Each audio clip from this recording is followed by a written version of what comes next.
Welcome to Lost at 3 a.m.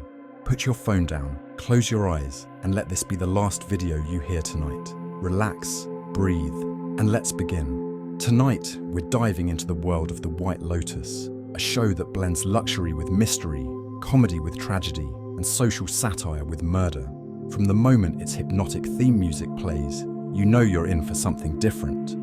A story that unfolds in paradise, where wealth and privilege mask deeper tensions lurking beneath the surface. Created by Mike White, The White Lotus was originally meant to be a small, self-contained series, filmed under tight restrictions during the pandemic. But what started as a single-season project quickly became a phenomenon, captivating audiences with its sharp writing, unforgettable characters, and eerie, dreamlike atmosphere. Set in lavish resorts, first in Hawaii, then in Sicily, the show invites us into a world of excess and indulgence. But beneath the luxury lies something darker. Each season begins the same way. A body is found, and the story rewinds to show us the events leading up to it. It's a mystery where the answer isn't just who dies, but why. What secrets, betrayals, and tensions lead to that final moment? As you listen tonight, imagine the warm glow of a tropical sunset, the distant sound of waves crashing against the shore, and the murmur of guests sipping cocktails by the pool, unaware that by the end of their vacation, someone won't be leaving. Let's begin. When The White Lotus premiered, it felt like something completely new, sharp, unsettling, and strangely hypnotic. But in reality, its creation was a mix of luck, necessity, and creative genius. It all started during the COVID-19 pandemic. Hollywood productions were shutting down, and networks were scrambling to create new content under strict filming restrictions. That's when HBO approached Mike White, a writer and director known for his unique storytelling style. They asked him a simple question. Could he come up with something that could be filmed in one location, with a small cast, and under tight safety protocols? Mike White, known for writing School of Rock and Enlightened, took on the challenge. He thought of a luxury resort setting where guests come and go, but the staff remain, watching, serving, and absorbing everything. A place where wealth creates a bubble of privilege, but underneath, tensions simmer, waiting to explode. Within a few weeks, The White Lotus was born. Filming took place at the Four Seasons Resort in Maui, transforming the real-life paradise into a stage for dark comedy, social critique, and unexpected tragedy. The entire cast and crew lived there during production, making the show feel as immersive and isolated as the story itself. What started as a one-season satire became a worldwide phenomenon, leading to a second season, this time set in another breathtaking location, Sicily. But The White Lotus isn't just about beautiful resorts or dramatic plot twists. It's about power, privilege, and the way people reveal their true selves when they think no one is watching. As you close your eyes tonight, picture the golden light reflecting off the ocean, the quiet murmur of vacationers sipping cocktails by the pool, and the faint, unsettling feeling that beneath the surface of paradise, something isn't quite right. At first glance, The White Lotus looks like a show about luxury vacations, stunning resorts, breathtaking views, and wealthy guests indulging in paradise. But beneath the surface, it's a sharp and unsettling critique of privilege, power, and the way wealth shapes human interactions. Mike White didn't just create a murder mystery. He built a world where class divides play out in subtle but deeply uncomfortable ways. The guests at the White Lotus Resort live in a bubble of privilege, completely absorbed in their own problems, unaware or simply uninterested in the struggles of those around them. Their lives may seem glamorous, but the show slowly peels back the layers, exposing deep insecurities, hidden resentments, and the quiet harm that money can inflict. One of the most striking dynamics in the show is the relationship between the guests and the staff. The guests are free to complain, indulge, and demand, knowing that their problems, no matter how trivial, will be handled.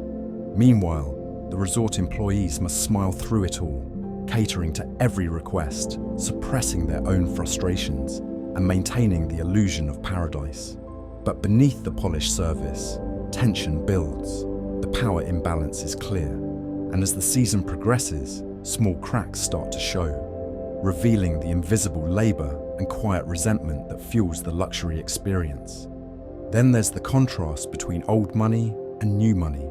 Some characters come from generational wealth, moving through life with a sense of entitlement and detachment, while others are newly rich, desperate to prove they belong in this world. The show captures how wealth doesn't just create comfort, it creates delusions. The belief that money can protect you, that it makes you smarter, more interesting, more deserving. But in the White Lotus, money doesn't save anyone. It only amplifies who they already are. As you close your eyes tonight, imagine the gentle hum of resort life. Glasses clinking, waves rolling in, laughter echoing through the air. But underneath it all, something lingers, an imbalance, a tension, a feeling that paradise is never truly as perfect as it seems. One of the most captivating things about the White Lotus is how it transports you, not just into its story, but into its setting. The show doesn't use sets or green screens. Every scene, every view, every sun-soaked moment is filmed at a real functioning luxury resort. The places we see on screen, the pristine beaches, the infinity pools, the grand suites, aren't just backdrops. They are characters in the story, shaping the experience of both the guests and the staff. Season 1 was filmed at the Four Seasons Resort in Maui, Hawaii. During the height of the COVID-19 pandemic, the entire cast and crew lived at the resort, much like their characters. This added to the feeling of isolation, where the guests exist in their own little world, cut off from reality. The breathtaking Hawaiian scenery provides a false sense of tranquility, paradise with something sinister lurking just beneath the surface. For Season 2, the setting shifted to Sicily, at the San Domenico Palace in Taormina, another real-life Four Seasons hotel. Here, the Mediterranean coastline, the towering Mount Etna, and the ancient ruins of Sicily create a setting that feels both romantic and haunting. The location itself reflects the themes of passion, betrayal, and inevitable tragedy that play out among the guests. These resorts weren't just filming locations, they were fully operational during production. That means, somewhere in the background, real guests were sipping cocktails, lounging by the pool, completely unaware that one of television's most gripping stories was unfolding just feet away. As you close your eyes tonight, picture yourself walking through the open-air hallways of a secluded luxury resort. The ocean breeze is warm, the palm trees sway gently, the scent of salt lingers in the air. But something feels off. There's an unspoken tension, a quiet secret hiding in the walls. Because in the White Lotus, even paradise has a dark side. From the very first moments of the White Lotus, there's something unsettling in the air, and it starts with the music. The opening theme, composed by Cristobal Tapia de Veer, isn't just background noise. It's hypnotic, haunting, a mix of tribal beats, distorted laughter, and eerie wailing voices that feel both ancient and futuristic at the same time. It builds slowly, almost playfully at first, before escalating into something frantic, chaotic, and completely unhinged, setting the perfect tone for a show where tension simmers beneath the surface, waiting to explode. The music is more than just a mood setter. It's a warning, a signal that something isn't quite right. It lingers in your mind, much like the show itself, leaving you with that strange, uneasy feeling, like a place that looks beautiful but feels dangerous. Season 1's soundtrack is filled with primal sounds, drums, breathy vocalizations, unsettling echoes, mirroring the idea that beneath all the wealth and civility, there's something animalistic about human nature. Season 2's score takes this even further, incorporating opera and classical elements, reflecting its setting in Sicily, a place steeped in passion, betrayal, and history.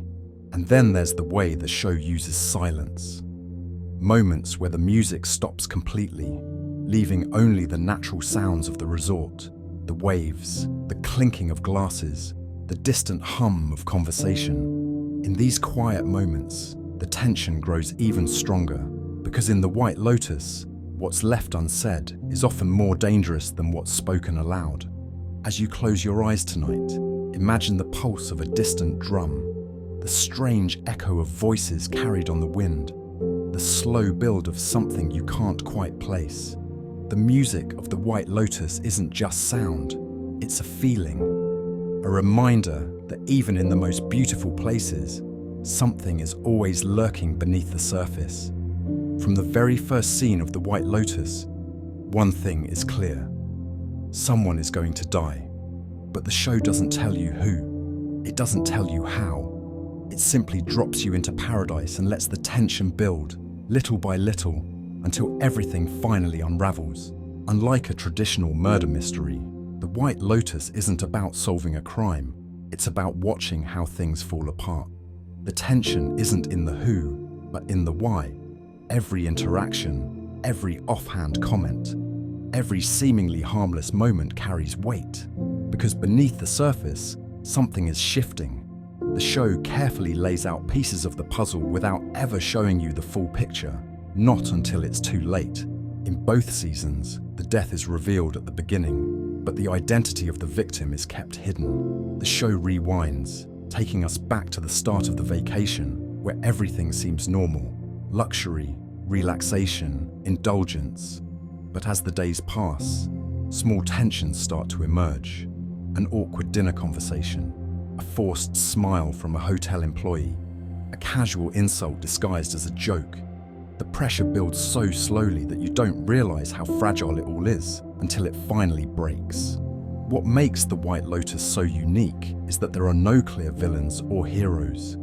Every character is flawed in some way, and their actions, big or small, set off a chain of events that eventually lead to disaster. The real mystery isn't just about who dies. It's about how people's choices, egos, and unchecked privilege push them toward destruction. As you close your eyes tonight, imagine the soft crash of waves against the shore, the distant laughter of vacationers enjoying their last night in paradise. Somewhere in the background, something is about to go terribly wrong. But for now, all you can do is wait. Because in the White Lotus, the storm always arrives. You just don't know when.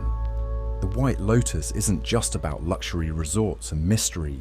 It's about the people who pass through them. Guests who arrive looking for escape, relaxation, or even reinvention, only to find themselves entangled in something far more complicated. Staff members who serve with a smile, concealing their own struggles and frustrations, watching as the privileged guests drift through their world, oblivious to the impact they leave behind. And then, of course, there's Tanya McQuoid, played by Jennifer Coolidge, the only character to appear in both seasons. Tanya is a wealthy but deeply lost woman, floating through life in search of something real, but never quite finding it. She is tragic and ridiculous all at once. Her loneliness masked by a cloud of confusion, entitlement, and desperation. From her teary conversations with spa employees in season 1, to her doomed entanglement with a group of mysterious expats in season 2, Tanya is the White Lotus at its best, both hilarious and heartbreakingly human. Season 1 also gave us Armand, the hotel manager whose slow descent into madness is one of the most gripping arcs of the series. He starts out as the perfect professional, polished, accommodating, always in control. But as the entitled guests push him to his limits, his mask slips, his carefully constructed world crumbles, and his unraveling becomes impossible to ignore. His final, chaotic revenge, a moment both shocking and strangely satisfying, is a reminder of just how much pressure builds beneath the surface of the White Lotus. Then there's season 2, where the dynamic shifts to themes of power, seduction, and betrayal. The Di Grasso family, 3 generations of men traveling to Italy in search of their Sicilian heritage, become a study in male entitlement, each one, in his own way, blind to the women around him. Meanwhile, the dynamic between Ethan, Harper, Cameron, and Daphne turns what should be a simple couple's vacation into a psychological game of power, infidelity, and carefully crafted illusions. But The White Lotus doesn't just give us great characters, it gives us characters who feel real. People who, in another setting, might be harmless, even likable. But here, under the weight of wealth, ego, and unchecked privilege, they start to crack. As you close your eyes tonight, imagine the soft glow of a resort lobby, the hum of conversation drifting through the air, the feeling that every person in the room is holding on to something. A secret, a resentment, a quiet desperation. Because in The White Lotus, no one is as put together as they seem. The White Lotus is more than just a story about luxury and deception. It's a carefully constructed world of hidden details, foreshadowing, and symbolism. Every frame, every conversation, every seemingly insignificant object holds a deeper meaning, weaving together themes of power, fate, and tragedy. One of the most striking examples is the artwork in the resorts. In Season 2, the walls of the Sicilian hotel are covered in paintings and statues depicting Greek mythology, particularly stories of betrayal, seduction, and vengeance. The hotel's giant mural, showing a group of women killing a man, seems decorative at first, until the season's final moments, when its meaning becomes painfully clear. The show also hides clues about the deaths long before they happen. In Season 1, Armand spirals out of control after taking drugs that belong to a guest. Early in the season, he explicitly warns, "We are very careful with guests' medications here." A small detail, easily overlooked, but in hindsight, a direct warning of his fate. Season 2 plays a similar game with Tanya. Early on, she tells her husband she feels like Monica Vitti, the Italian film star known for her roles in mysteries and tragedies about doomed women. Later, a fortune teller tells her she sees no future with Greg, foreshadowing the deadly trap she's walking into. Even her final moments mirror the way she describes The Godfather earlier in the season. A woman taking control in a violent act, only to meet her own downfall moments later.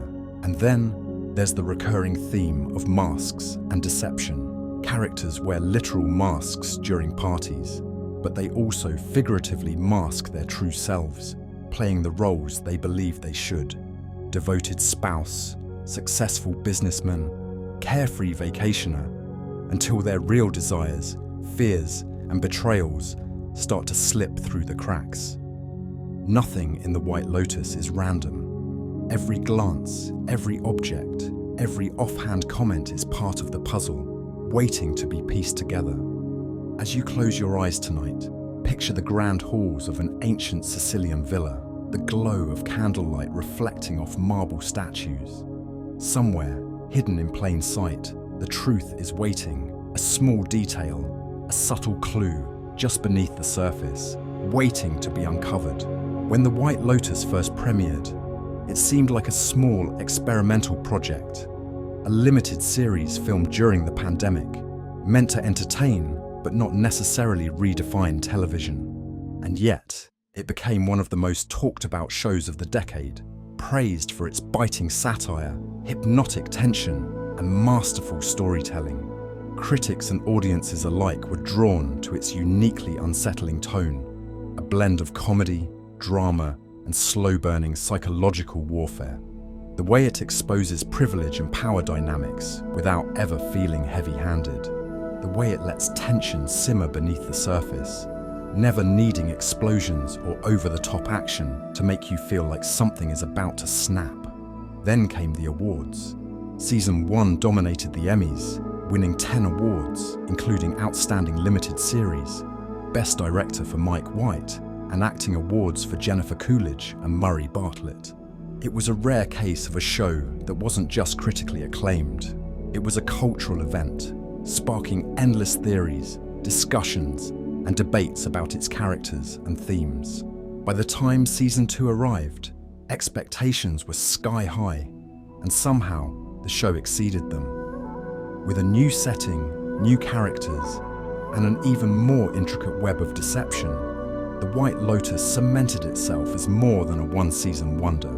It went on to win multiple Golden Globes and Emmy nominations, proving that its blend of social critique, dark humour, and high-stakes mystery wasn't just a fluke, it was something truly special. But beyond the awards, what makes The White Lotus stand out is how it lingers. It's the kind of show that gets under your skin, that leaves you thinking long after the credits roll, because at its core, it's not just about rich people behaving badly or a mystery waiting to be solved. It's about human nature, about the quiet battles happening beneath polite conversations, about how power, no matter how subtle, always tilts the scales. As you close your eyes tonight, imagine the final applause of an awards show, the sound of a trophy being placed into waiting hands. The White Lotus may have been created in isolation, a simple idea born out of necessity, but now it stands as one of the most unforgettable, unsettling, and brilliantly crafted stories of modern television. With 2 critically acclaimed seasons and a growing legacy, The White Lotus has already secured its place as one of the most fascinating shows of the decade. But the story isn't over yet. A 3rd season is on the way, and while details are still shrouded in mystery, one thing is certain: paradise will never be what it seems. Mike White has hinted that Season 3 will take place in a completely new location, this time exploring themes of spirituality and death. If Season 1 dissected wealth and entitlement, and Season 2 examined desire and betrayal, then Season the 3rd of May take a more existential approach, focusing on the soul, karma, and the idea of true consequence. The question is, where will it be set? Fans have speculated about Japan, India, or Southeast Asia, places known for their deep spiritual traditions, but also home to a new kind of wealth tourism. A location that, much like Hawaii and Sicily, is beautiful on the surface, but has a complicated, often painful history beneath the luxury. Then there's the question of who will return. Jennifer Coolidge's Tanya McQuoid met her fate in Season 2, but The White Lotus has already shown it can reinvent itself with new characters and fresh dynamics. Mike White has hinted that a past character may return, possibly tying together storylines in a way we haven't seen before. But what makes The White Lotus so compelling isn't just where it's going next, it's the feeling it leaves behind. The knowledge that no matter where it's set, no matter who checks in, the cycle will repeat. People will arrive searching for something: escape, reinvention, control. But the truth always finds a way to surface. As you close your eyes tonight, imagine a new resort, a new group of guests stepping onto the property, unaware of what's coming. The sun is warm, the ocean is calm, the air smells like tropical flowers and expensive perfume. And yet, something is waiting beneath the surface. A quiet storm, a tangled web of secrets, a paradise that once again will leave someone buried beneath the waves.